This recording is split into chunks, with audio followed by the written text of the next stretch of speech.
कैसी हो पुन्नू। मोबाइल पर आए एसएमएस को पढ़कर पूर्णिमा के माथे पर सोच की लकीरें खींच गई। मुझे इस नाम से संबोधित करने वाला ये कौन हो सकता है? कहीं अजय तो नहीं?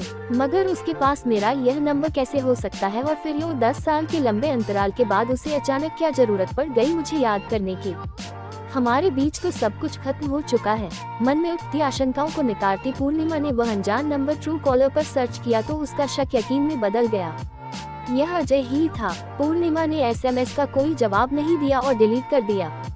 अजय उसका अतीत था। कॉलेज के दिनों उनका प्यार पूरे परवान पर था। दोनों शादी करने के लिए प्रतिबद्ध थे। अजय उसे बहुत प्यार करता था, मगर उसके प्यार में एकाधिकार की भावना हद से ज्यादा थी। अजय के प्यार को देखकर शुरू में पूर्णिमा को अपने आप पर बहुत नाज होता था। इतना प्यार करने वाला प्रेमी पाकर उसके पांव जमीन पर नहीं टिकते थे। मगर धीरे धीरे अजय के प्यार का ये बंधन बैदियों में तब्दील होने लगा। अजय के प्रेम पाश में जकड़ी पूर्णिमा का दम घुटने लगा। दरअसल अजय किसी अन्य व्यक्ति को पूर्णिमा के पास खड़ा हुआ भी नहीं देख सकता था।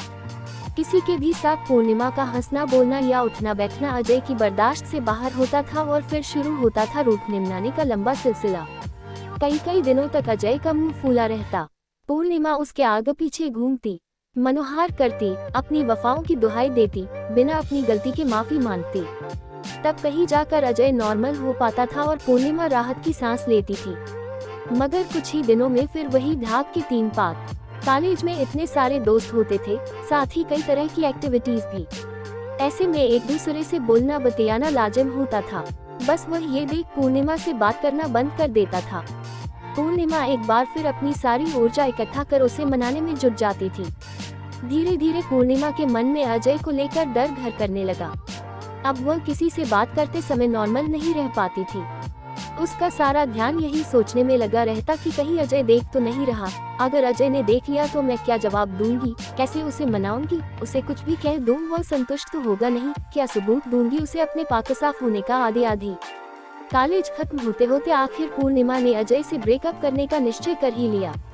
वह भली भांति जानती थी कि उसका यह फैसला अजय को तोड़ देगा, मगर यह भी तय था कि अगर आज वह भावनाओं में बह गई तो फिर हमेशा के लिए उसकी जिंदगी की नाव अजय के शंकालु प्रेम के भंवर में फंस कर डूब जाएगी और यह स्थिति किसी के लिए भी सुखद नहीं होगी, न अजय के लिए और न ही खुद पूर्णिमा के लिए।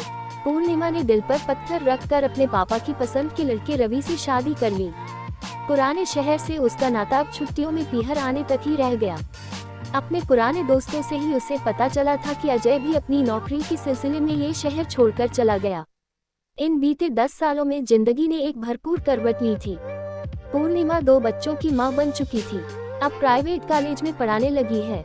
रवि, घर परिवार और बच्चों में उलझी पूर्णिमा को पता ही नहीं चला कि कब समय पंख लगाकर उड़ गया। मगर आज अचानक अजय के इस एसएमएस ने पूर्णिमा को चौंका दिया। उसे महसूस हो रहा था कि वक्त की जिस रात को वह ठंडा हुआ समझ रही थी उसमें अभी भी कोई चिनगारी सुलग रही है। उसकी जरा सी लापरवाही उस चिनगारी को शोलों में बदल सकती है और इन शोलों की चपेट में आकर न जाने किस किस के अरमान स्वाहा होंगे। अगले 3-4 दिन तक अजय की तरफ से कोई रिस्पॉन्स नहीं आया, मगर पूर्णिमा इस बात को आई गई नहीं समझ सकती थी। वह अजय के सनकी स्वभाव को अच्छी तरह जानती थी कि जरूर उसके दिमाग में कोई खिचड़ी पक रही है। अजय यूं शांत बैठने वालों में बिल्कुल नहीं है, और आज वही हुआ जिसका पूर्णिमा को डर था। वह अपना लेक्चर खत्म करके कॉमन रूम में बैठी थी, तभी उसका मोबाइल बज उठा। फोन अजय का था। उसने धड़कते दिल से कॉल रिसीव की। कैसी हो पुन्नू? अजय का स्वर काम रहा था। माफ कीजिए, मैंने आपको पहचाना नहीं, पूर्णिमा ने अनजान बनते हुए कहा। मैं तो तुम्हें एक पल को भी नहीं भूला, तुम मुझे कैसे भूल सकती हो पुन्नू? अजय ने भावुकता से कहा। पूर्णिमा मौन रही। मैं अजय बोल रहा हूँ। 10 साल बीत गए, कोई ऐसा दिन नहीं गुजरा जब तुम याद न आई हो और तुम मुझे भूल गई। मगर हाँ, एक बात तो है, तुम आज भी वैसी की वैसी ही लगती हो, बिल्कुल कॉलेज गर्ल। क्या करूँ, फेसबुक पर तुम्हें देख कर अपने दिल को तसल्ली देता हूँ।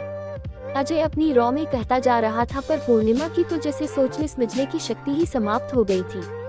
उसे अपने खुशहाल भविष्य पर खतरे के काले बादल मंडराते साफ नजर आ रहे थे। अभी फोन रखती हूँ, मेरी क्लास का टाइम हो रहा है, कहते हुए पूर्णिमा ने फोन काट दिया और सिर पकड़कर बैठ गई।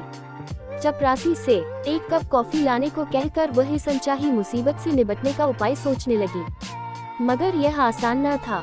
अजय की फोन कॉल्स और एसएमएस की संख्या दिनों दिन बढ़ती जा रही थी। कभी बाहर व्हाट्सएप पर भी मैसेज आने लगे थे। पूर्णिमा चाहती तो उसे ब्लॉक कर सकती थी, मगर वह जानती थी कि टूटा हुआ आशिक चोट खाए सांप जैसा होता है। अगर वह सख्ती से पेश आई तो गुस्साया अजय न जाने कौन सा ऐसा कदम उठा ले जो उसके लिए घातक हो। हाँ, वह उसके किसी भी मैसेज का कोई जवाब नहीं देती थी, खुद उसे कभी फोन भी नहीं करती थी, मगर अजय के फोन वह रिसीव अवश्य करती थी ताकि उसका मेल ईगो संतुष्ट रहे।